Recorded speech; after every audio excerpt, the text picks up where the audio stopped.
तो आप सब कैसे हो? बढ़िया होंगे। हम क्या पढ़ रहे थे? कल हमने पढ़ा था साइटोलॉजी। साइटोलॉजी की हम आगे की क्लास कंटिन्यू करते हैं और हम इस पे आ गए। अब हमने सेल तक पढ़ लिया था, सेल में पढ़ा था, सेल के विषय में बता दिया था, कार्यात्मक इकाई कहलाती है, ये सब चीज़ें हमने कल की क्लास में पढ़ी थी। आज हमारा उसी में कंटिन्यू करते हैं आगे का कोश का सिद्धांत, सेल थ्योरी। अच्छा, सेल थ्योरी दी किसने थी? स्लाइडेन तथा सॉन, दो साइंटिस्ट थे, इन्होंने दी थी। स्लाइडेन और सॉन ने मिलकर सेल थ्योरी दी थी। अच्छा, सेल थ्योरी में क्या दिया था इन्होंने? अपने जो सिद्धांत दिया था उसमें ये पॉइंट दिए थे। प्रत्येक जीव एक अथवा अनेक कोशिकाओं से मिलकर बना होता है। मतलब जो भी जीव जो बना होता है वो क्या होता है? एक या अनेक सेलों से मिलकर बना होता है। फर्स्ट पॉइंट उन्होंने ये दिया था। दूसरा क्या था? प्रत्येक जीव की उत्पत्ति कोशिका से होती है। इन्होंने बोला कि जो जीव की उत्पत्ति होती है वो किससे होती है? हमारी सेल से होती है। प्रत्येक कोशिका एक स्वतंत्र इकाई होती है। प्रत्येक मतलब जो भी सेल है हमारी, एक सेल है। हमने क्या बताया था कि ये सेल है, फिर एक सेल मिलके, ऐसे सेल मिलके हमारे क्या बनाती है? टिश्यू बनाती थी। फिर बताया था ना कि ऑर्गन बनता है, फिर ये चीज़ें। तो हमारी एक ये क्या है? एक सेल है।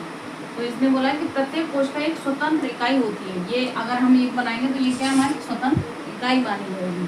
तथा सभी कोशिकाएं एक साथ मिलकर कार्य करती हैं। अगर एक सेल होगी वो काम, उससे क्या पूरा अंग नहीं बनेगा ना, तो ये सारी मिलकर क्या बनाती हैं? कार्य करती हैं। प्रत्येक कोशिका का एक केंद्रक होता है। अच्छा, मैंने बताया था एक सेल थी, सेल के अंदर हमने क्या बताया था? न्यूक्लियस होता है यहाँ पे, ये साइड ये था, है ना। तो हमारे इसमें क्या था? ये जो थी हमारी क्या दे रखा था? न्यूक्लियस। तो इसमें बोला है कि प्रत्येक कोशिका का एक केंद्रक होता है, ठीक है, जो इसका मुख्य कार्यकर्ता होता है। इसमें क्या होता है कि जो हमारा केंद्रक होता है इसमें मुख्य काम किसका होता है? केंद्रक का ही होता है। क्योंकि इसमें जो डीएनए वगैरह जो सब चीज़ें किसमें पाई जाती है? हमारे न्यूक्लियस के अंदर पाई जाती हैं। तो मेन कार्यकर्ता कौन हो गया? हमारा न्यूक्लियस हो गया। ये हमारे ये 4 पॉइंट किसने दिए थे? स्लाइडेन एंड सॉन ने अपने सिद्धांत में ये पॉइंट दिए थे। अब आ गए हम कोशिका का आकार। अच्छा, ये पॉइंट पूछे जाते हैं कि कोशिका का आकार के मतलब आकार किस तरीके से बांटा हुआ है। तो हमने सबसे छोटी कोशिका कौन सी है हमारी? Mycoplasma gallisepticum. माइकोप्लाज्मा गैलीसेप्टिकम, जिसको हम क्या बोलते हैं? पीपीएलओ भी बोलते हैं। पीपीएलओ की फुल फॉर्म क्या है? प्यूरो न्यूमोनिया लाइक ऑर्गेनिज्म, ठीक है। तो ये हमारे क्या है कि सबसे, जब आपसे ये है ना इंटरेस्टिंग पॉइंट होते हैं, ये आपको ये पूछे जाते हैं। अब आप ये सोचोगे इजी क्वेश्चन, इतने इजी क्वेश्चन, कभी कभी इजी देता है क्वेश्चन और आप कंफ्यूज हो जाते हो कि इतना इजी कहीं नहीं देगा क्वेश्चन, तो आप गलत करके आ सकते हो उसको। तो ठीक है, इसके बाद है हमारा सबसे बड़ी कोशिका। ये रोचक क्वेश्चन है, इनको है ना आपको ध्यान रखना है। तो सबसे बड़ी कोशिका किसकी होती है? शुतुरमुर्ग का अंडा जो होता है वो सबसे बड़ी हमारी कोशिका होती है। अच्छा, ये तो हमारे उसमें बताइए, लेकिन मानव में जो पाई जाती है, मानव की सबसे बड़ी कोशिका पूछ लेता है मानव की, ये ध्यान रखना है, सबसे बड़ी है ये मानव की पूछी है, ठीक है। इसमें कंफ्यूज हो जाते हैं, सबसे छोटी अगर यहाँ पूछ रहा है तो सबसे छोटी यहाँ भी पूछ रहा है, लेकिन ये मानव में ये वैसे दे रखी है सबसे छोटी कौन सी है। तो हमारी मानव की सबसे बड़ी कोशिका कौन सी होगी? मादा युग्मक अंडाणु, जो फीमेल का गैमीट्स होता है, एग होता है, ओवार बोलते हैं उसी को, एग बोलते हैं, गैमीट्स। तो वो हमारा क्या होता है? सबसे बड़ी सेल कहलाती है मानव शरीर में। मानव में सबसे छोटी कोशिका, अच्छा मानव में सबसे छोटी पूछेगा तो जो मेल का गैमीट्स होता है या नर युग्मक शुक्राणु, मैंने ये इंग्लिश में यहाँ पे दे दिया, मेल गैमीट्स या फिर मेल गैमीट्स स्पर्म, ठीक है। तो ये हमारा क्या था? सबसे बड़ी कोशिका थी मानव में, और ये सबसे छोटी कोशिका है। मानव में सबसे लंबी कोशिका पूछे कि मानव में जो सबसे लंबी कोशिका पाई जाती है तो वो कौन सी होती है? हमारी तंत्रिका तंत्र, न्यूरॉन। न्यूरॉन हमारी क्या है? ये सबसे बड़ी सबसे लंबी कोशिका बताई जाएगी, वो न्यूरॉन है हमारी। बड़ी पूछे तो फीमेल गैमीट्स हो गया, स्मॉल पूछे तो हमारी क्या हो गई? मेल गैमीट्स हो गया। और अगर लंबी पूछे, लंबाई में पूछे, तो हमारी क्या हो जाएगी, तंत्रिका कोशिका न्यूरॉन। नर्व सेल जो होती है हमारी, वो हमारी क्या हो जाएगी, सबसे लंबी।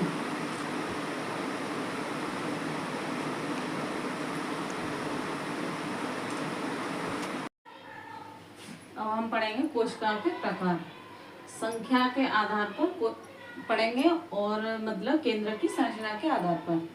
अच्छा, सबसे पहले हम क्या पढ़ेंगे, संख्या के आधार पर सेल कितने प्रकार की होती है। तो इसमें क्या है कि दो ये दिए हैं, दो टाइप की होती है, एक कोशिकीय होती है और दूसरी बहुकोशिकीय होती है।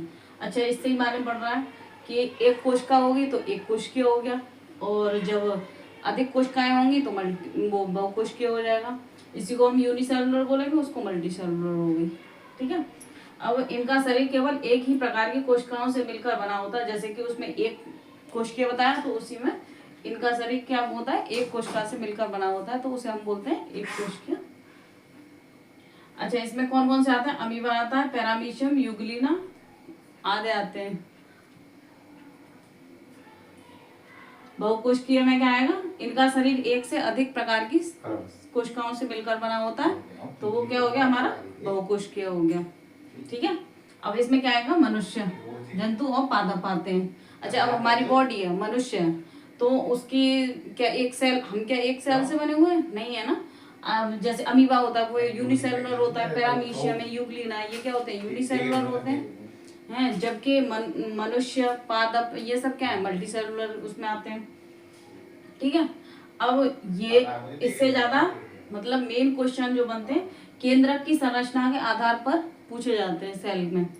तो केंद्रक के संरचना के आधार पर सेल को कितने भागों में डिवाइड किया गया, 2 टाइप्स की होती है ये, है ना, 2 भागों में बांटा गया है, प्रोकैरियोटिक कोशिका और यूकैरियोटिक कोशिका। ठीक है। अच्छा, प्रोकैरियोटिक कोशिका में क्या होते हैं, ये प्रकृति में सरल तथा अल्प विकसित होते हैं। ठीक है। जबकि ये जटिल तथा पूर्ण विकसित होते हैं, यूकैरियोटिक जो होते हैं।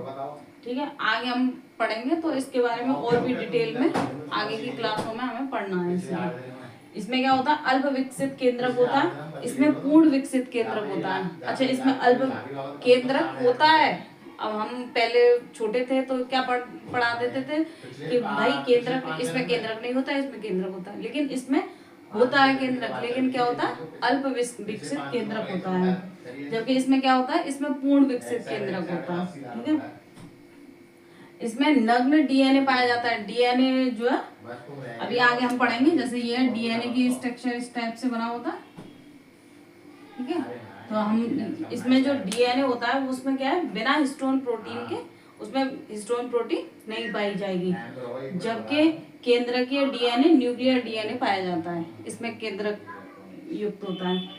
अच्छा, माइटोकॉन्ड्रिया, गोल्जिकाएं, तारकाएं, अंतःप्रद्रवी जालिका इत्यादि कोशिकाओं अनुपस्थित होते हैं, इसमें अनुपस्थित होते हैं, जबकि इसमें सभी कोशिकाओं उपस्थित होते हैं। ये भी हम पढ़ेंगे आगे की जो क्लास पढ़ेंगे, क्लास में हम बताएंगे माइटोकॉन्ड्रिया को पूरे डिटेल में पढ़ेंगे, गोल्जिकाएं, तारकाएं, अंतःप्रद्रवी जालिका, और ये सभी हमें कोशिकांग इनका डिटेल में पढ़ेंगे। तो ये सभी इसमें कोशिकांग सभी प्रेजेंट होते हैं, किसमें, यूकैरियोटिक में, जबकि ये इसमें ये कोशिकांग नहीं होते हैं। राइबोसोम, इसमें क्या होता है, राइबोसोम 70S प्रकार के राइबोसोम होते हैं, जबकि इसमें 80S प्रकार का राइबोसोम पाया जाता है। ठीक है, पूछ लेता है। प्रोटीन संश्लेषण कोशिका द्रव्य में होता है, इसका तो प्रोटीन जो प्रोटीन संश्लेषण होगा, प्रोटीन बनेगी, वो किस में बनेगी, कोशिका द्रव्य में बनेगी, जबकि इसमें क्या है, साइटोप्लाज्म में, माइटोकॉन्ड्रिया में और प्लास्टिड्स में, इनमें क्या होता है, इनमें कोशिका द्रव्य वो हमारी प्रोटीन संश्लेषण इसमें होगा। इसमें पतली कोशिका भित्ति पाई जाती है। अच्छा, सेल वो जो है हमारी क्या होती है, पतली होती है, जबकि इसमें मोटी कोशिका भित्ति होती है। अगर हमें कोई बैक्टीरिया या हमारे अंदर कोई वायरस वगैरह होता तो उसके पहले क्या होता है, उसकी सेल मेम्ब्रेन को, जैसे हम एंटीबायोटिक दवाई वगैरह लेते हैं तो वो क्या होता है, पहले उसकी सेल वॉल को तोड़ता है, फिर उसको मतलब मारता है। तो ऐसे ही इसमें क्या होता है, पतली कोशिका भित्ति पाई जाती है, जबकि इसमें मोटी कोशिका भित्ति होती है। कोशिकीय श्वसन मीजोसोम्स में होता है। अच्छा, ये कोशिका श्वसन इसमें क्या होता है, मीजोसोम्स में होता है, और इसमें कोशिका श्वसन माइटोकॉन्ड्रिया के द्वारा होता है। अब पूछोगे मीजोसोम्स क्या होता है, मीजोसोम्स का फॉर्मेशन जो हमारी प्लाज्मा मेम्ब्रेन होती है उसके द्वारा हमें मीजोसोम्स का फॉर्मेशन होता है। आगे हम बैक्टीरिया वगैरह पढ़ेंगे तब आगे बताएंगे कि मीजोसोम्स क्या होता है। ठीक है, अभी हम ऐसा शॉर्ट में ये चीज़ें हमें इनमें डिफरेंस पता होना चाहिए। अब आगे जब हम डिटेल में पढ़ेंगे तो हमें इसके बारे में पता चल जाएगा कि हमें ये क्या होता है। सभी चीज़ हम डिटेल में आगे की क्लास में करेंगे। ठीक है, अच्छा प्लीज़ क्लास को देखिए और मैं कंप्लीट नोट्स बनवाऊंगी इसके बायो के, और आपको DSSS और सभी जितने भी एग्जाम होते हैं उनमें ये सभी काम में आएगी। बायोलॉजी में आपको कोई परेशानी नहीं होगी। आगे हम डायग्राम से भी समझेंगे, डायग्राम वगैरह। बायो में बगैर डायग्राम के तो कुछ भी नहीं है। ठीक है, बायो के द्वारा वो डायग्राम के द्वारा आपको पूरे डिटेल में समझाएंगे। अच्छा प्लीज़ उसको थोड़ा क्लास देखा करो और कमेंट करो, है? और लाइक करो, क्लास सब्सक्राइब करो। Thank you.